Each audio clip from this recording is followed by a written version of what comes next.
Pourquoi toutes ces reconductions alors que le gouvernement avait besoin d'un second souffle? Mais d'abord, quand on parle d'un second souffle, on peut faire un second souffle en faisant une toute petite pause et en redynamisant les choses. Il n'est pas dit que pour avoir un second souffle, c'est qu'il faut faire table rase. Ça, c'est la première chose. Et on a bien parlé d'un réaménagement et non pas d'un tout nouveau gouvernement, sinon je ne serais pas là. Donc, nous avons eu à évaluer les membres du gouvernement. On n'a pas publié, on n'avait pas besoin de le faire. Mais le président de la République et moi-même avons regardé les évaluations. Et je pense que même si pour certains secteurs, on peut parler de certaines faiblesses, mais en un an, le temps que les personnes s'adaptent à leur poste, c'est très difficile de penser que on va pouvoir faire un chambardement, avoir des grands résultats en un an. Ça, c'est une chose. Et cela, c'est juste pour dire que ceux qui sont sortis, ils ne sont pas sortis nécessairement parce qu'ils ont démérité. Loin de là. Maintenant, il y a eu un certain nombre de personnes qui sont restées. Elles le méritaient aussi. Il y a eu de nouvelles têtes. Non seulement ceux qui faisaient partie entre guillemets de l'opposition, mais on pourrait dire de la douce opposition, qui ont bien voulu rejoindre le gouvernement pour relever les défis du développement dans notre pays. Mais ce que nous avons fait, c'est de nous assurer que tous les regroupements politiques de la majorité étaient représentés et aussi assurer que nous avons au moins un ministre de chaque province ou représentant de la province. Ça, pour Kinshasa, en tout cas, ce sont au moins des élus de Kinshasa. Mais sinon, on a au moins un élu de chaque province. Ce qui avait été un peu décrié lors du premier gouvernement donc de Souminois 1. Et au niveau de regroupement politique aussi, tout regroupement politique qui avait au moins 10 députés s'est retrouvé dans le gouvernement. Je pense que c'est pour ça aussi. Nous avons respecté ce que dit la Constitution et je pense que c'est pour ça qu'il n'y a pas eu trop de bruit du côté des partis politiques cette fois-ci. Et donc voilà. Vous avez annoncé, ou plutôt le porte-parole du gouvernement a annoncé un gouvernement de compétences, d'énergie, de dévouement avec des actions et des résultats. Vous avez dit que précédemment, vous n'aviez pas publié ces résultats, même si vous aviez jaugé vos ministres. Comment le peuple va-t-il pouvoir cette fois-ci se rendre compte ou constater réellement qu'il y a eu action et résultats? Les actions et résultats au niveau de la population, c'est sur ce qui se passe sur le terrain, n'est-ce pas? Maintenant, de mon côté, pour me permettre le suivi au-delà des évaluations qui seront faites semestriellement, c'est ce qui a été indiqué. Je pense que vous avez vu le compte-rendu du premier conseil de ministres de ce gouvernement et donc la communication du chef de l'État. Nous avons non seulement des feuilles de route qui avaient déjà été élaborées lors de Souminois 1, parce qu'évidemment, nous n'avons qu'un seul programme d'action du gouvernement.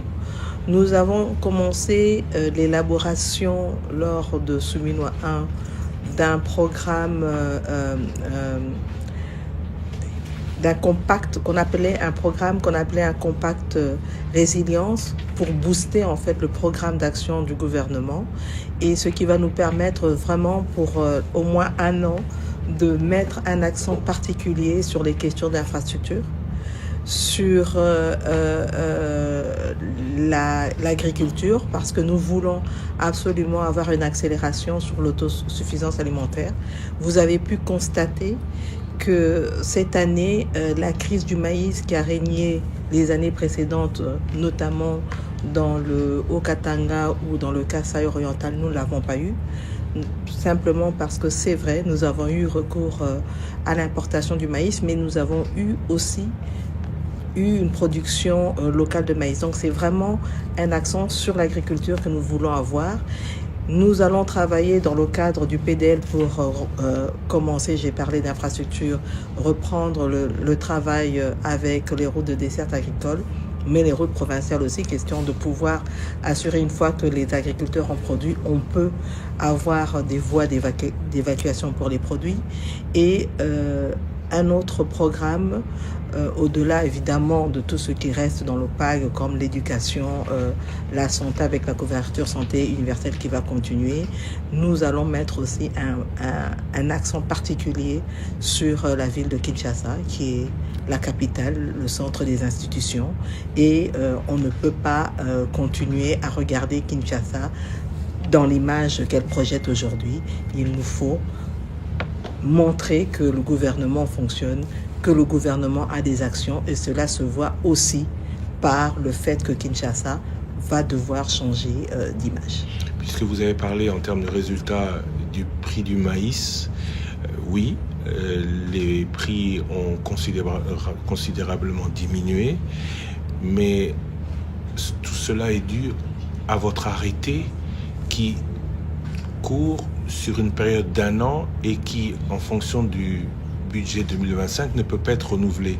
Est-ce que vous pouvez aujourd'hui garantir aux populations que, à partir du mois de décembre, où votre arrêté prendra fin au 1er décembre, il n'y aura pas d'augmentation des prix des produits de première nécessité? Je vais vous poser une question. Vous avez dit que je ne pourrais plus reprendre un tel... D'abord, ce n'était pas un arrêté, c'était un décret. Mais vous dites que je ne pourrais plus le reprendre. Pourquoi?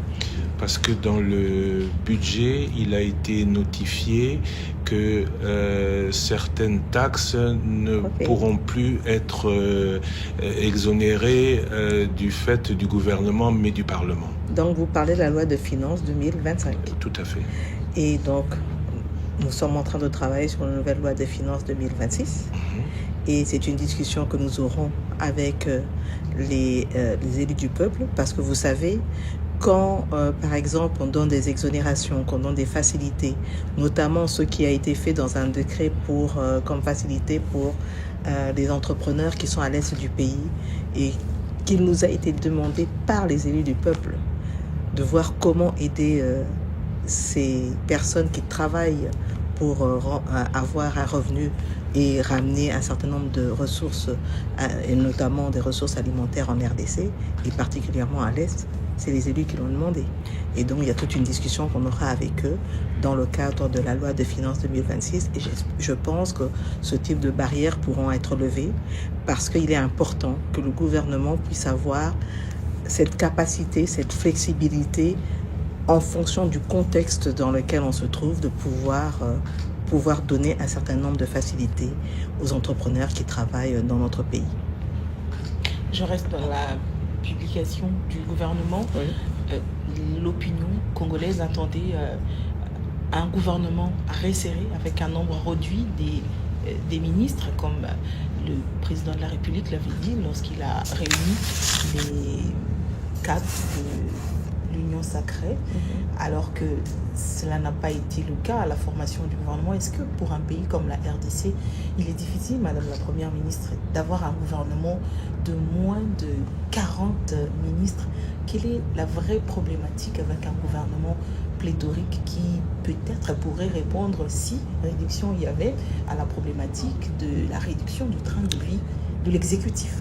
Ok, je vous dirais, je ne vais pas encore entrer dans la question de la réduction du train de vie de l'exécutif, mais je dirais que si vous regardez les pays qui nous entourent, certains pays, à proportion gardée, ont un nombre important de membres du gouvernement. Maintenant, n'oublions pas, et je l'ai dit au début, nous avons le devoir de respecter la répartition politique au sein de l'Assemblée, cette représentativité. Nous avons le devoir de pouvoir la respecter et en même temps, nous avons aussi à regarder un certain type de profil que nous avons besoin au sein du gouvernement. Donc l'un dans l'autre fait que nous arrivons à ce nombre-là. Effectivement, les discussions que nous avons faites avec le chef de l'État, nous sommes partis sur un gouvernement beaucoup plus réduit que celui que nous avons, mais après arbitrage et tenant compte des considérations dont j'ai parlé, nous sommes arrivés à 53.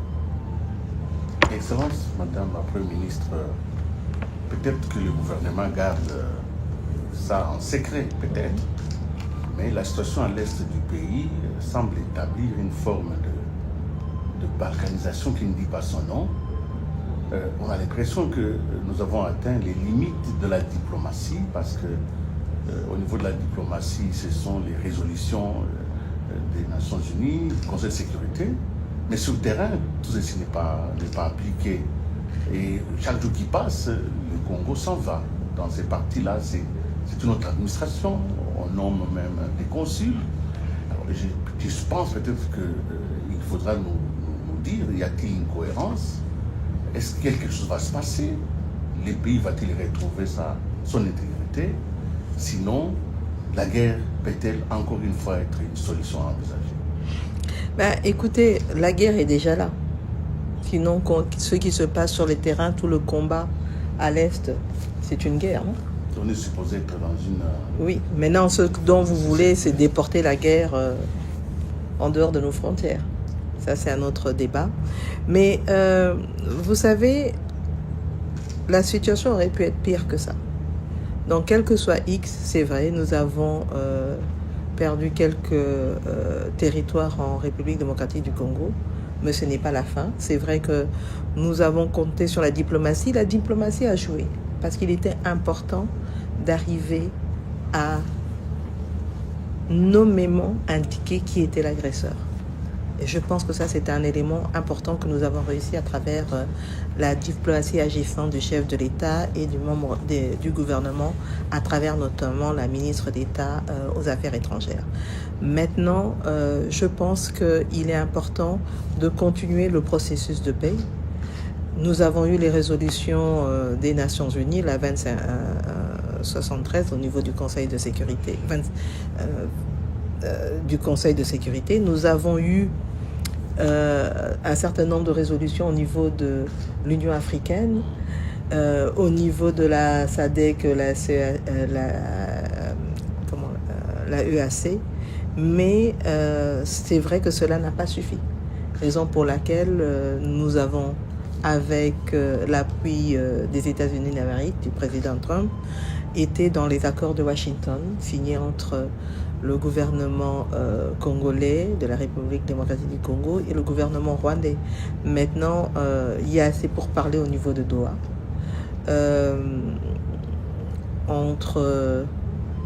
Avec l'AFC M23, c'est juste de pouvoir s'assurer et de noter que, quel que soit X, le gouvernement de la République démocratique du Congo tient à l'intégrité de son territoire et à sa souveraineté. Et c'est vers ça qu'on va aller. Et normalement, on devrait bientôt aller, je l'espère, vers une rencontre des deux chefs d'État, le président Tshisekedi et le président Kagame à Washington. Mais cela va se faire, évidemment, sous un certain nombre de conditions dont je n'ai pas à parler ici pour le moment. Et quelles sont les missions premières de cette équipe réaménagée que vous dirigez depuis? Vous savez, le programme d'action du gouvernement reste le même, puisque le Premier ministre n'a pas changé, Premier ministre que je suis. Mais comme je l'ai dit, je vous ai parlé du compact résilience que nous avons mis en place, qui avait déjà été adopté en Conseil des ministres, mais que nous allons maintenant mettre en œuvre avec l'équipe Souminois 2. Et pour nous, c'est vraiment s'assurer d'aller vers des résultats maintenant.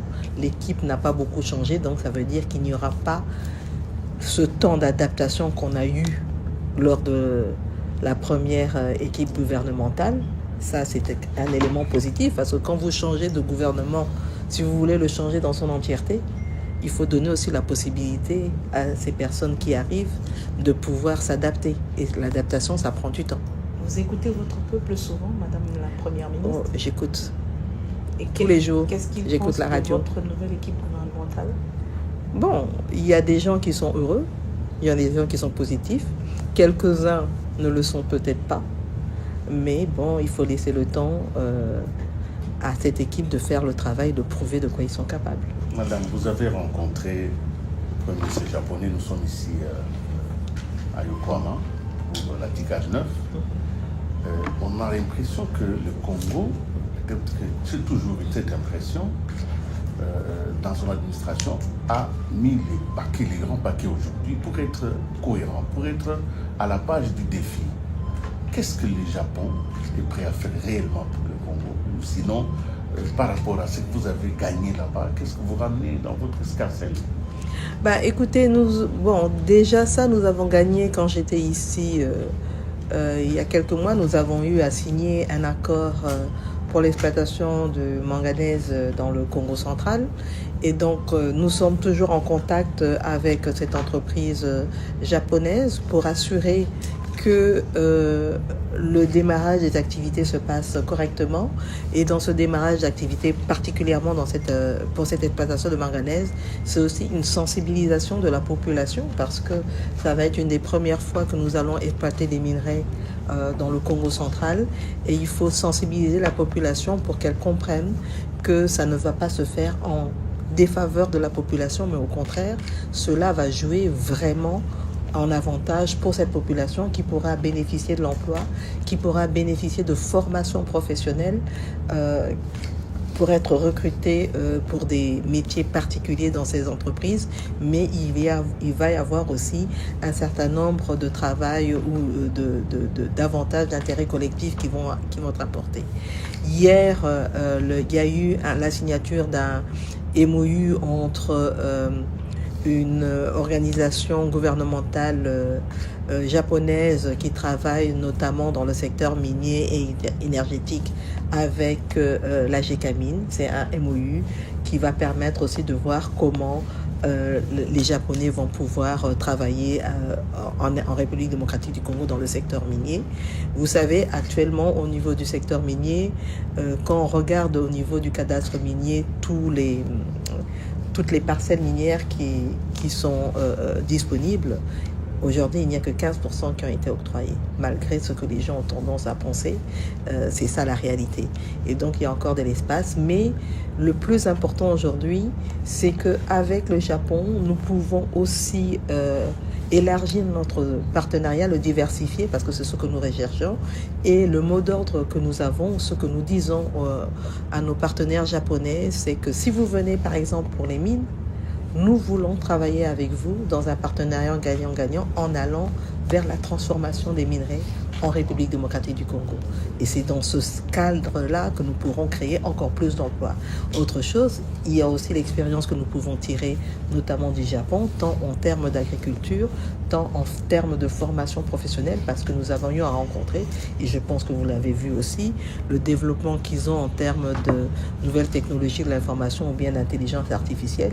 Il ne faut pas voir l'intelligence artificielle seulement du mauvais côté, parce que ça peut jouer aussi des tours, et nous avons eu à le constater en République démocratique du Congo, mais il faut vraiment regarder comment nous allons pouvoir tirer profit de cette expérience qu'ont les Japonais pour pouvoir mieux développer notre pays. Aujourd'hui, je viens de visiter un certain nombre de stands dans le cadre de la TICAD d'entreprises japonaises. On a vu certaines qui viennent avec un certain nombre de produits qui peuvent nous aider dans l'agriculture en nous permettant d'aller chercher de l'eau profondément et pouvoir irriguer les champs. Nous avons vu des nouvelles méthodes ou des mécanismes beaucoup plus faciles pour éradiquer par exemple la malaria, etc. Donc ils ont beaucoup d'atouts dans le développement d'outils, de méthodes qui permettraient de nous avantager aujourd'hui en RDC. Nous avons discuté avec que ce soit le patronat japonais tout à l'heure ou le Premier ministre sur la possibilité d'avoir une mission économique dans les prochains jours. Et donc tout ça, ça permettrait vraiment d'avoir des développements.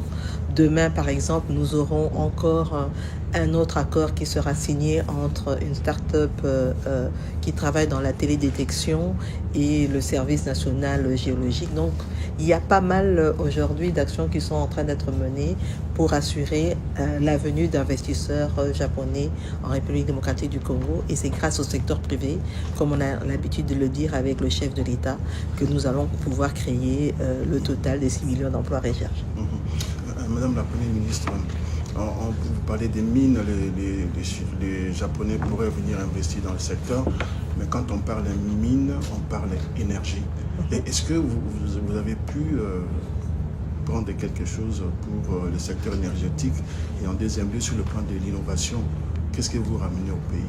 En tout cas, dans les discussions que nous avons eues, que ce soit au niveau du Premier ministre ou que nous allons aussi avoir demain avec JICA, l'agence de coopération japonaise, il y a le programme INGA, dans lequel le Japon est vraiment intéressé. Vous savez, nous avons relancé ce programme avec la Banque mondiale, où nous allons travailler sur INGA 3, mais c'est un programme aujourd'hui qui est vu non pas seulement pour pouvoir produire de l'électricité et le ramener au Katanga où il y a une production minière, mais vraiment comment on va pouvoir donner non seulement de l'électricité aux populations qui sont dans le Congo central, mais aussi travailler sur la relance au niveau communautaire du Congo central, mais aussi de toutes les communautés sur lesquelles vont pouvoir passer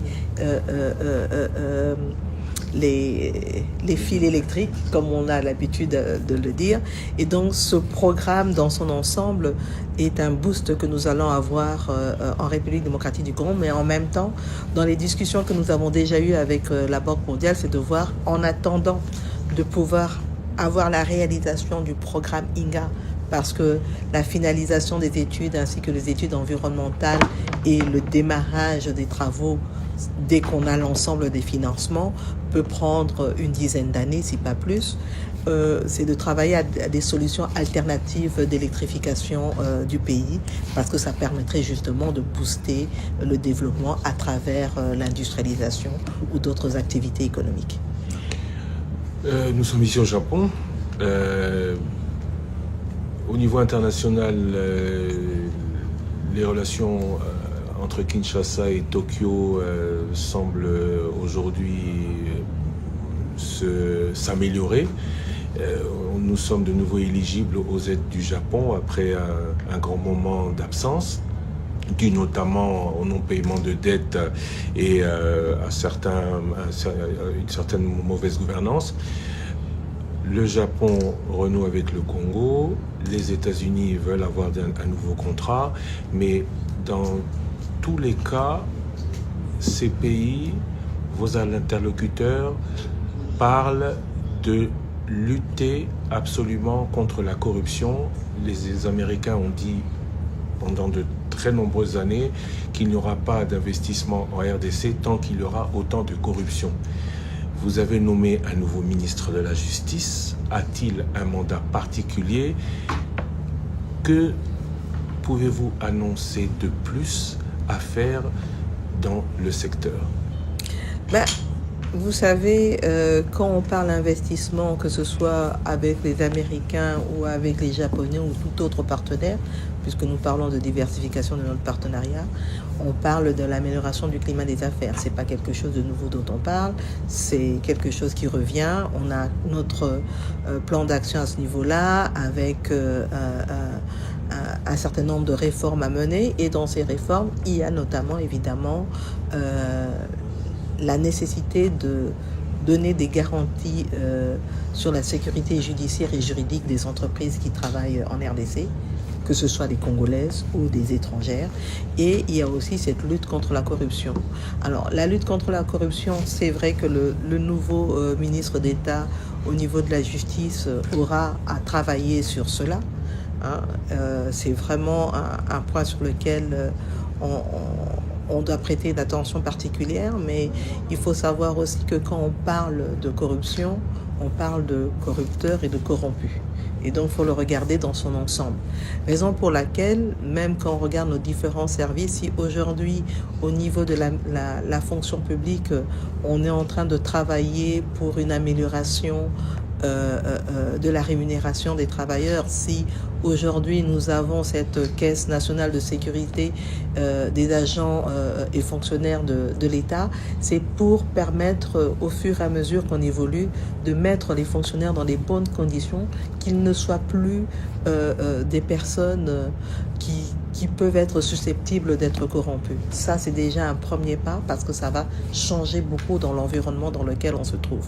Mais l'autre chose aussi, c'est au-delà de l'action qui sera menée dans cette lutte contre la corruption, il y a toute une action de sensibilisation où chaque Congolais doit être responsable aussi de ce qu'il veut que le Congo soit demain. Le gouvernement devra faire sa part. Ce n'est pas facile, mais aussi le Congolais lui-même, en tant qu'individu, doit se poser la question de ce qu'il veut que le Congo soit demain. Et pour ça, chacun devra jouer sa partition. Le gouvernement, absolument, on n'a pas le choix, mais il faudra aussi qu'on ait un levier, un effet d'entraînement avec la population. Mais ça, c'est ce qui se passera aussi notamment avec l'éducation, parce qu'à partir du moment où on va apprendre à nos enfants d'être des bons patriotes, en étant bons patriotes, il y a aussi cette question de corruption dont il faudra parler et assurer que demain, elle ne soit plus quelque chose qui nous empêche en fait de nous développer. La RDC a un tournant. Le président Donald Trump, à chaque intervention, ou beaucoup, souvent, c'est une chance pour notre pays, parle de la RDC, de la guerre en RDC et de son souci d'y mettre fin. Aujourd'hui, il en parle. Demain, il pourrait en parler à l'envers. Si corruption subsiste, est-ce qu'on est conscient? Est-ce que le gouvernement est conscient? Est-ce qu'il y a urgence de mettre un terme, pas seulement à la corruption des fonctionnaires, mais aussi à la corruption des politiques? Bien sûr. Un artiste congolais a récemment déclaré que beaucoup d'investisseurs rebroussent chemin parce que à chaque arrivée, certains même membres du gouvernement demandent leur part pour toute création de société. En tout cas, moi, mon message est clair. Et je le dis à tous les membres du gouvernement, comme l'a déjà indiqué le chef de l'État. Pour nous, au niveau du gouvernement, il ne sera pas acceptable d'avoir ce type de comportement. Et cela est très clairement dit. Et je le dis à tous les partenaires que je rencontre. Si un individu vient vous parler de corruption, qui vous demande quelque chose en échange d'un service qu'il est censé vous rendre, vous me le dites. Et sur ce pas-là, je ne veux même pas transiger. Ce n'est pas acceptable. Si nous voulons développer ce pays, nous devons apprendre à nous comporter correctement et nous devons éviter justement à avoir encore aujourd'hui des méthodes ou des attitudes qui ne permettront pas aux investisseurs de venir dans notre pays et ne permettront pas de convaincre nos partenaires. Au contraire, nous devons aller au-delà de ça.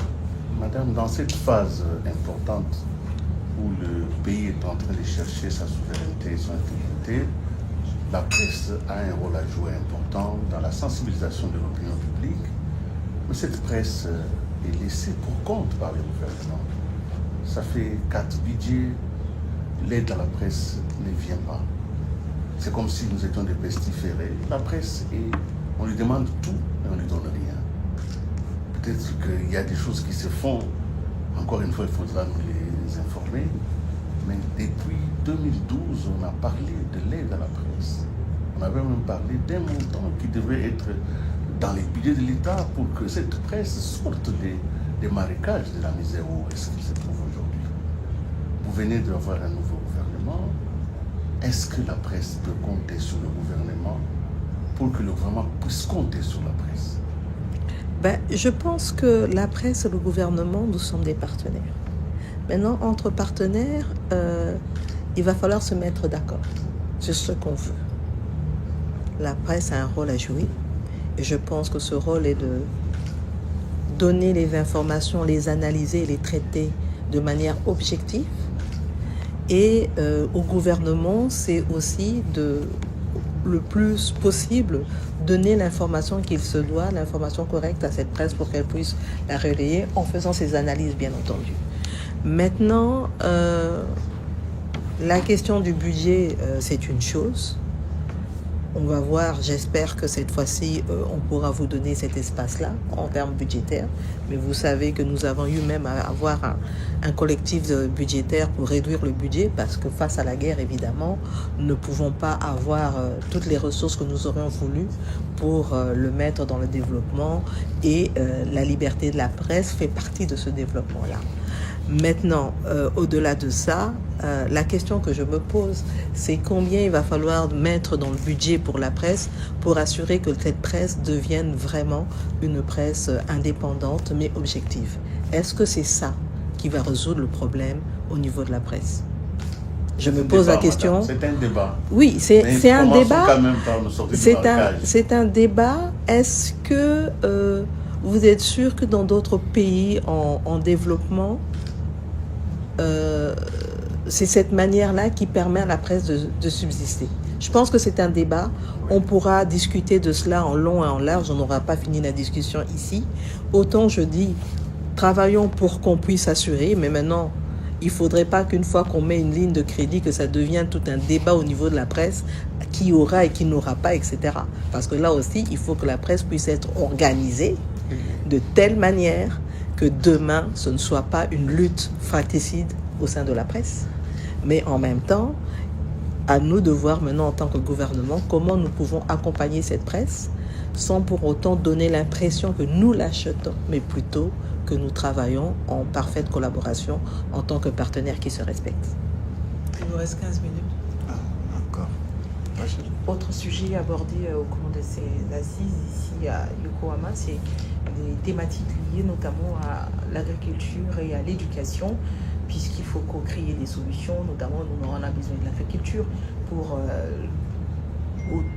nourrir les Congolais, il faut cultiver.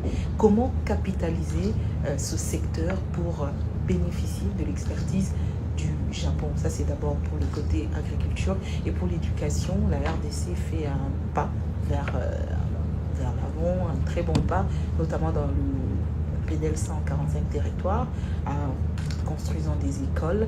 Comment reprendre le modèle japonais pour améliorer ce qui est déjà fait dans ce secteur? Mais déjà, pour les deux secteurs, que ce soit l'agriculture ou l'éducation, c'est de voir comment profiter, capitaliser de l'expérience du Japon en la matière et permettre ce partage d'expérience avec la République démocratique du Congo. Une chose est sûre, dans ce partage d'expérience, il y a à voir aussi toutes les solutions que eux ont eu à utiliser d'un point de vue technologique. Je vous ai dit que nous avons visité des entreprises qui ont aujourd'hui un certain nombre de matériaux ou de produits qui permettent de développer, de mieux irriguer, etc. Donc, nous pouvons vraiment tirer profit de cela, mais nous pouvons aussi tirer profit de cette expérience japonaise en termes de formation. Comment mieux former nos agronomes, etc., pour permettre vraiment que ce métier, qui devrait être un des métiers nobles en RDC, parce que, comme l'a dit le chef de l'État, aujourd'hui, on voudrait avoir la revanche du sol sur le sous-sol, et pour ça, il faut cultiver la terre. Donc, il nous faut des agronomes qui soient suffisamment formés, mais aussi qui puissent avoir le maximum d'équipements qui vont aider justement tous les petits agriculteurs à pouvoir produire ce qu'il faut pour l'autosuffisance alimentaire.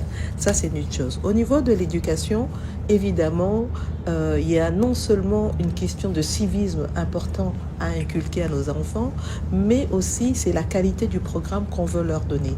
Aujourd'hui, Madame la ministre d'État en charge de l'éducation nationale, pour ne parler que du primaire, est en train de travailler sur cette amélioration du programme que nous donnons aux enfants, avec le PDL sans cancer territoire, c'est une question de construction d'infrastructures, de bancs, etc. Il y a encore du travail à faire sur ce point-là, mais maintenant, il faut vraiment qu'on mette l'accent sur la qualité en regardant non seulement l'amélioration des conditions de travail de l'enseignant, mais aussi en regardant, comme je l'ai dit, la qualité. Et dans cette qualité, il y a cette amélioration dans le cadre du contenu, mais aussi en termes de technologie. On a décrié, certains d'entre vous en tout cas, ont décrié le fait qu'on ait pu commencer à voir les résultats des examens d'État rapidement. Mais c'est juste l'intelligence artificielle qui a été utilisée. Elle a été utilisée à bon escient et de manière positive. Et donc, ça a été un test pilote que l'on va pouvoir continuer parce que ça n'a pas été fait sur toute l'étendue des territoires. C'est certaines provinces éducatives qui ont pu bénéficier de cela, mais maintenant qu'on a pu voir comment ça fonctionnait, que ça a bien marché, c'est vraiment de l'étendre sur l'ensemble des provinces éducationnelles du pays et assurer que les prochaines années, au moins, on aura des résultats d'examen d'État fiables qui permettraient maintenant d'avoir à l'université ou dans les instituts supérieurs ou dans des instituts technologiques, des étudiants qui auront des résultats à temps pour pouvoir accéder à temps dans les années, à l'ouverture de l'année académique. Et je pense que ce sont des éléments importants. Et encore une fois, je le répète, c'est le travail qui est en train d'être fait en termes de contenu, en termes de qualité du programme qui va nous permettre d'avoir un boost. Parce qu'aujourd'hui, il faut voir comment on va former nos enfants. Et dans cette formation, quand on regarde en termes de métiers dont on aura besoin dans l'avenir pour développer notre pays, on ne devra pas seulement regarder l'université ou l'enseignement supérieur, parce que nous avons besoin d'un certain nombre de métiers aujourd'hui que nous n'avons plus. Si vous regardez, quand vous recherchez un maçon aujourd'hui, un bon maçon, un bon charpentier, un bon plombier, on a des problèmes. Même vous tous, je suis sûre, quand vous avez des problèmes de plomberie chez vous à la maison, chercher un bon plombier devient un problème dans notre pays. Et même à Kinshasa, la capitale. Et donc, ce sont des métiers qui, demain, sont des métiers qui vont devenir des métiers porteurs et importants pour construire notre pays. Et c'est tout ça que nous devons regarder. Nous devons voir comment mieux orienter nos enfants. Parce que quelqu'un qui a un métier comme un bon maçon, c'est quelqu'un qui, en maîtrisant ce métier-là, pourra créer sa propre entreprise, devenir son propre patron, créer de l'emploi parce qu'il va recruter d'autres et c'est comme ça que le pays va se développer.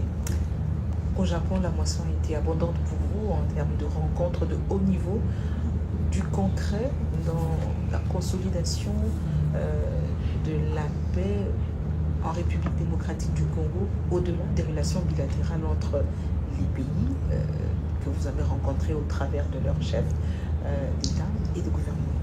Bien sûr, j'en ai rencontré quelques-uns, notamment, je n'ai pas eu le temps d'avoir une longue discussion avec le Togo qui est facilitateur dans le cadre du processus de paix, juste pour une question d'agenda, mais nous avons eu à échanger quelques instants. J'ai échangé avec d'autres pays, notamment l'Égypte, la Côte d'Ivoire ou d'autres, mais le plus important aujourd'hui, c'est que, tout le monde reconnaît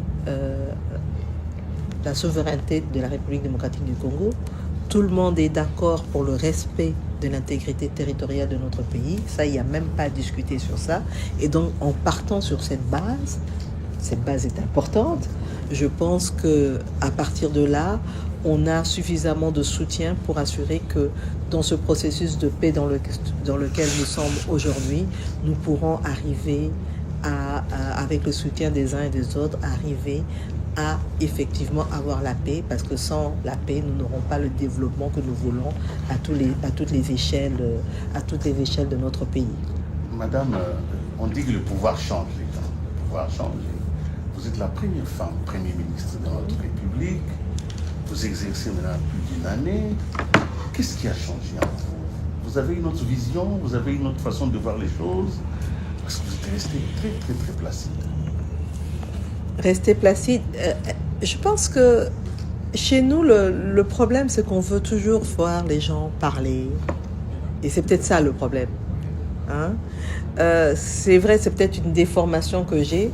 parce qu'en ayant travaillé dans les organismes internationaux, on a l'habitude d'avoir une certaine neutralité, d'être silencieux, etc. Et c'est peut-être ça mon défaut, de ne pas pouvoir m'exprimer autant que les gens le veulent, n'est-ce pas, Monsieur Lusakwenu, qui n'arrête pas. Mais bon, j'ai beaucoup résisté.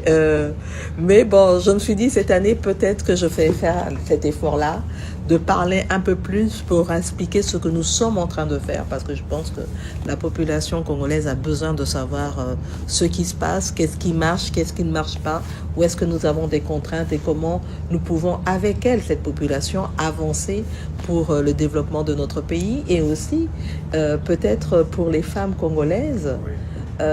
Moi, c'est vrai que je suis parfois surprise de voir au niveau des petites filles même et des jeunes filles ce que ça peut être comme émulation, parce que je pense que ça permet de démontrer qu'une femme est capable de travailler et d'apporter beaucoup pour son pays. Maintenant, qu'est-ce qui a changé? Je ne saurais pas vous dire, c'est vous qui allez me le dire, je pense. C'est vous qui allez en juger. Mais je pense que le plus important, c'est de rester focus sur ce que nous devons faire pour le développement de notre pays. Ça, c'est le plus important. Et ce qui a changé pour moi, peut-être que je vais le dire, c'est d'avoir une compréhension plus accrue de ce que le gouvernement doit faire pour le pays. Quand on est en dehors, on voit les choses d'une certaine manière. Peut-être qu'un jour, qui sait, l'un d'entre vous sera dans le gouvernement ou dans un gouvernement, et peut-être que vous verrez les choses complètement différemment parce que vous êtes à l'intérieur. Vous avez parlé des contraintes. À Washington, on attend les résultats. De Doha, le ministre belge des Affaires étrangères nous apprend que le président n'est pas satisfait. On ne sait pas si le dialogue sera de la présidence des églises ou de la communauté internationale. La grosse contrainte, c'est la guerre pour une première ministre comme vous, qui ne sait pas mieux programmer ce qu'elle doit faire. Alors, est-ce que sur tous ces points, vous avez une vue claire? Vous savez nous dire ça arrive quand? Et qu'est-ce qui arrive quand? Les conclusions de Washington, de Doha et du reste. C'est un processus de négociation. Comment voulez-vous que je vous fixe un moment précis? Est-ce que vous savez être plus précis sur un sujet posé par un auditeur de Top Congo hier? Lequel?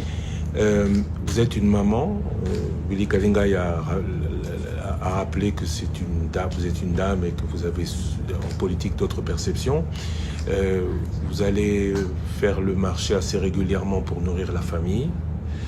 Une maman sait combien de personnes elle a à nourrir, mais vous, Première ministre, vous ne savez pas combien de Congolais il y a.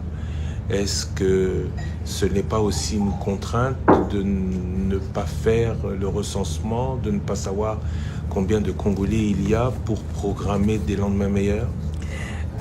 Monsieur Christian Lusakwenu, arrêtez de me faire sourire, parce que un recensement, ça ne se fait pas parce que j'ai décidé aujourd'hui de faire le recensement que demain on l'a. Il y a un processus qui est tout à fait technique pour pouvoir faire ce recensement. Et je pense que quand j'étais au ministère du Plan, on a commencé à travailler dessus. Et aujourd'hui, il y a quelques mois, en étant Première ministre, j'ai lancé la cartographie qui va permettre à Kinshasa, qui est une des provinces pilotes, et c'est cette cartographie qui va permettre au fur et à mesure qu'on évolue de pouvoir mieux voir comment nous allons justement mettre les équipes sur le terrain, quels sont les éléments qui vont devoir être pris en compte dans ce recensement géographique de la population. Et j'espère que d'ici, je l'espère vraiment, d'ici fin 2026 ou début 2027, nous aurons pu avoir le début de ce recensement. Parce que c'est grâce à cela que nous aurons les statistiques nécessaires pour une meilleure programmation de notre développement. Si ce n'est pas fini... il reste 5 minutes. Oui, heureusement. Madame, vous avez évité la question de la réduction du train de vie des institutions de l'État. Et moi, je voudrais y revenir. Les statistiques inquiètent. À quand cette réduction du train de vie de l'État? Mais la réduction du train de vie, nous l'avons déjà. Vous savez, moi, en tant que Première ministre, tous mes frais sont coupés de 30%. Tout ce que le Trésor public débourse pour moi, c'est moins 30%. Et je ne suis pas la seule. Tous les autres ministres, tous les membres du gouvernement, à commencer par ainsi que le chef de l'État, nous sommes concernés par ça. Donc, c'est pas quelque chose qu'on lance juste comme ça, comme un slogan, c'est quelque chose qu'on applique. Et cette réduction du train de vie, nous essayons de voir au niveau vraiment de la réduction des dépenses, comment le faire. Parce que vous savez, avec cette guerre, M. Christian Lusaka nous l'a abordé, nous n'avons pas pu investir dans le développement comme nous voulions le faire. Parce qu'il y a quand même toute une partie de nos recettes qui vont dans les aspects sécuritaires. Et donc, ça veut dire que nous devons aussi faire un arbitrage dans les différentes dépenses que nous avons, dans les différentes missions qui doivent être menées, particulièrement les missions à l'extérieur. Vous savez, il y a des ministres qui partent en mission parce que aussi le financement n'est pas nécessairement du trésor public. Les gens ne le savent pas nécessairement, on ne le crie pas nécessairement sur tous les toits. Donc il y a quand même un regard que nous adressons particulièrement à cette question des dépenses au niveau de l'État, comment les réduire le plus. On a par exemple interrompu l'année passée tout achat de véhicules, même moi en tant que première ministre, j'ai pris les véhicules de mon prédécesseur, je n'en ai pas racheté d'autres. Donc il y a quand même un certain nombre de dépenses qu'on a arrêtées compte tenu de la situation. Et nous sommes en train de continuer à analyser la question et essayer de voir où est-ce que nous pouvons faire de coups pour gagner un peu plus d'argent qui pourra être alloué à autre chose. Mais comme je l'ai dit en début d'interview, j'ai parlé du Compact Résilience qui est en fait un programme accélérateur pour le programme d'action du gouvernement qui va nous permettre de mieux mettre l'accent sur les infrastructures, sur l'agriculture et pouvoir pousser au moins que dans ces secteurs-là, qui sont des secteurs porteurs, on puisse arriver à des résultats concrets d'ici un an. Et j'espère que d'ici un an, dans un an, on pourra se revoir et vous m'en direz plus. Au début de cet entretien, on a parlé de corruption. Peut-être ce sera ma dernière question, Madame la Première ministre. On attend beaucoup des sanctions pour que finalement on arrive à réduire ce pourcentage de la corruption de la part de ceux qui gouvernent en République démocratique du Congo. Pourquoi les sanctions tardent-elles ?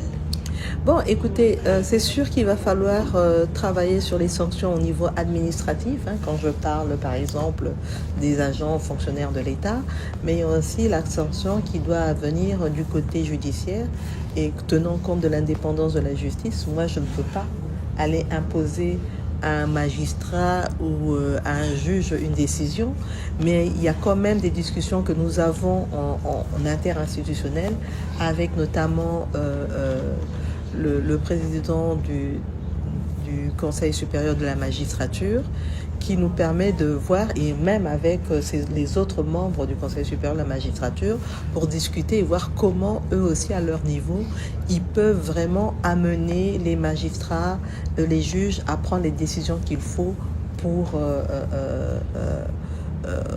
apporter un certain nombre de sanctions par rapport à cette problématique de la corruption dans notre pays.